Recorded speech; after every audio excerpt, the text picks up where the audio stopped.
What can a Gen Z and a boomer teach you about communication? Well, the truth is, we're about 50 years apart. One of us grew up with rotary phones, if you even know what they are. And the other one grew up with TikTok. But when we sat down together, we realized that We're we're actually actually not not that that different. different. And if you're wanting to connect with someone from a different generation, but you feel stuck, maybe it's a parent, maybe it's a child, someone you work with, then this is for you. We're going to talk about Different stories and things that we've learned over the years. And we're going to share best practices on how you can connect and better understand people who may be in different generations. So when Mara and I were trying to think of all sorts of different topics that would relate to both the generations and all the ones in between. And one of the key ones we came up with was perceptions. Because we talk about perceptions all the time, but we hardly ever realize that we don't actually see reality. We perceive what's going on and then we judge it. But in between perceiving and judging, there's a few steps. And the first is when we perceive, so we're not seeing everything that's going on, what's in the other person's mind, what the field is that we're in, what environment are we in, what's happened just before, what's going on inside of us. All we do is like perceive, and then we interpret what's going on. Then we give it meaning. Then we make assumptions, or we might make assumptions first and then give it meaning. Then we judge it. But this is the kicker. Then we create an expectation. And what most people don't realize is that when we expect something to happen, it often does. In fact, it almost always does. What you're describing, for some reason, I just had this image of wearing like glasses lenses where they're really foggy and what we see is what we think is real. But the truth is that the lenses are just geared toward our own reality, our beliefs and our models of the world and how we understand things to be true. And so I was Yeah. telling you this story earlier. About a month ago or a few weeks ago, I was at a big self-improvement conference. For those of you who know Tony Robbins, it was at a Tony Robbins conference. And one of the days he guided us through a closed eye process that was going to take about 45 minutes. And he said, make sure there's no distractions. I want you to play all out. So like into it, eyes are closed. I'm playing all out. And like 3 minutes into this guided process, I start to hear little whispers behind me. And you know, when you're trying to really focus on something, sometimes it's even these smallest little noises that can really just kind of get under there and Yeah. irritate. So I was starting to feel really frustrated in that moment because part of me obviously really wanted to play all out, but then another part of me was frustrated and wanted them to stop. And so my perception was these are bad people doing bad things. And so I even looked up at some point, kind of shot them a look and nothing registered. And a few minutes into it, I'm like, all right, I have to do something about this. So I got up, I literally changed my location because the truth is that we always have a choice about how we respond to things. And at the very end of the guided process, I went back to my seat and I looked behind me and I noticed that these two people that were whispering the whole time are a mom, an elderly mom, and a young daughter. And the elderly mom didn't speak English. And the young daughter wanted to quietly translate the process to her because she wanted her mom to experience it too.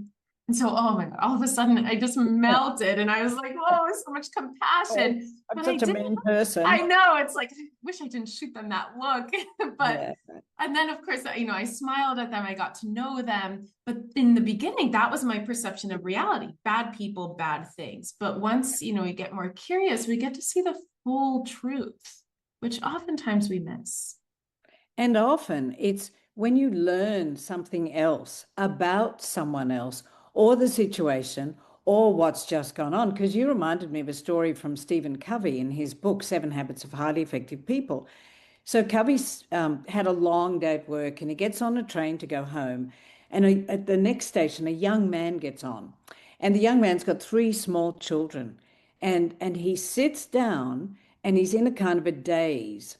And the children are running amok in the carriage on the train.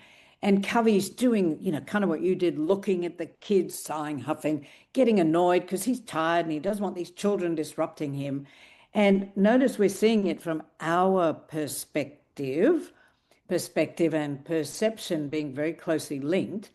And he put up with this for a few stops, and then finally walks over to the young man and says, "Excuse me, can you do something with your children? Because, they're being quite disturbing on the train." And the young man comes out of the daze and he looks at Covey and he says, "Oh, I'm so sorry. We've just come from the hospital where their mother died." Now, in a heartbeat, Covey changes from being a grumpy old person to being a compassionate, loving being who actually plays with the kids, because there's this 180-degree shift in how he's viewing the situation. And as you said, Maya, it's like putting these glasses on. We have all these different sets of lenses that are of compassion, lenses of patience. In fact, a lens of even being present, and being present to what's going on inside you, because it's never really about anybody else outside. It's always about how we're responding or reacting to anything that we perceive is going on around us. And therein comes the interpretation. So you're at the event, you're sitting there, you're being a good person in your perception, trying to really embrace the technique. And here's this whisper, whisper, whisper, whisper. It's very annoying, very annoying, very. Whereas if you'd gone into your own awareness in that whole process and thought, "That's interesting. I'm getting annoyed by that. What is it in me that's making me annoyed at that sound?" It is always a reflection of something that might be coming up within us. So, one of my greatest teachers in life has said that the people or the things or the systems that trigger you the most are often the biggest gift in your life. They have the biggest learning for you, or the biggest lesson of something that you're meant to receive if you just, take off the glasses lens and get curious about what's inside. So in IFS, Internal Family Systems, which is a model that I'm certified in, there's a really easy way of actually doing this. Because we're talking about, looking inside, well, how do you actually do this? What are the steps? Well, here's actually, something that you could try out is you can imagine, like the police department rooms that have the double-sided glass or mirrors that you can see inside, but they can't see you outside. Right. So a great process to do is to imagine, like, of course, knowing that you're nice and safe, like putting those people or that person or whatever, in that room where they're just doing their thing, existing as humans. They're in the double-sided glass, so they can't see you looking in, but you're watching them. And just notice, like, what are the first thoughts, emotions, impulses, reactions that are showing up inside of you? And that's what we want to get curious about. And what's causing that? What's the kind of burr under the saddle? I know we're using a lot of metaphors, everybody, but lots of people are listening. So one will hit with one and one will hit with another, which is another way, in fact, of us modeling how we can appeal to different people's perceptions and the way they're already thinking. So that's a wonderful technique of you being able to step outside, basically, and observe what's going on, which ties into another tool that is used in NLP. And I studied it before Maya was born, and Maya studied it while my geriatric years. So they have a different name for it, but the process is similar.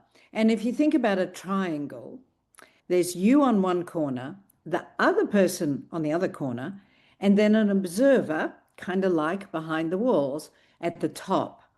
And what you do is you think about your perspective, your perception of what's going on. Well, those children are being really noisy and disruptive, and I'm exhausted and I don't need this, and I just want to sit quietly on the train. and get some energy back before I get home. So then you go into, well, what's the perception of the young father who appears to be sitting there? We're making we're perceiving him to just be sitting there not caring. So we're judging that he's not caring. We've made an assumption that he doesn't care. We've interpreted his sitting there in a coma as he doesn't care. But really, if we went to the observer position, we could look at ourselves and again look at what's triggering that in us, and perhaps look at the other young man with curiosity, which is the key. It might have killed a cat, but it really saves a lot of humans. And that if we're curious about how could he be sitting there and the children are just running about, is anybody else disturbed by this behavior? What's really going on? Is he even noticing it? Does he look distressed? Is he looking annoyed? There are a million questions you could ask yourself from the observer position. And if you don't even get resolution, what it does is distract you from your trigger and sitting and stewing in your, oh, that wasn't happening, so that it changes your state anyway. So you're observing yourself and how you're responding and reacting and interacting. And at the same time, you're observing what could be other possibilities of what's going on. A lot of P words, aren't there? Perception, perspective, possibilities. The curiosity is the one that's not starting with P, but never mind. Yeah. And, you know, when we do that process of the triangle, which in my practice is called perceptual positions, and you meant, what is yours? B words. I think it was third position. Third position. So you can almost imagine like floating into your body, looking through your own eyes in your position and just considering, what am I thinking? What's the story or the meaning that I'm giving to this?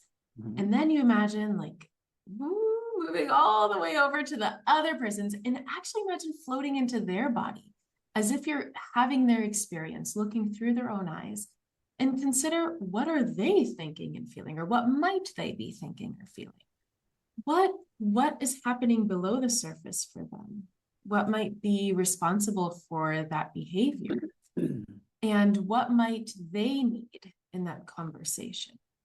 And then you'll imagine going all the way to the top, and literally imagine looking down, seeing both you and the other person. And from this place, you're almost like a wise observer that's not attached to either story, to either meaning. And from this place at the very top, you consider, what have we been missing, if anything? What's happening below the surface? What would a wise observer recommend or get curious about? And that literally brings you out of your body to this perspective at the very, very top. And so one of the other things that you can do from this position is to notice what's going on between the two. Mm-hmm. And the language that you use when you're up here is very important. It's not, I'm down there doing that, and she's over there being a cow, and she's being very difficult. Because if you have any kind of judgment up here in the observer position, you're not really observing. So it's important to say, oh, look, X is down there, X being you, is down there doing this. And Y, the other person, is doing this. How interesting. It seems that when Y does this, X goes ballistic. Or when Y does this, X suddenly shrivels up and goes quiet. How interesting. So how interesting, along with the curiosity, is a great phrase to use as well. So in this video, you learned two tools. The first tool being like that, putting somebody behind a double-sided glass and noticing what shows up within you and getting curious about that and what might be driving those behaviors. And the second is our triangle method of considering the 3 different perspectives. And you also got a new mindset or a new perspective or way of understanding that perception is not reality.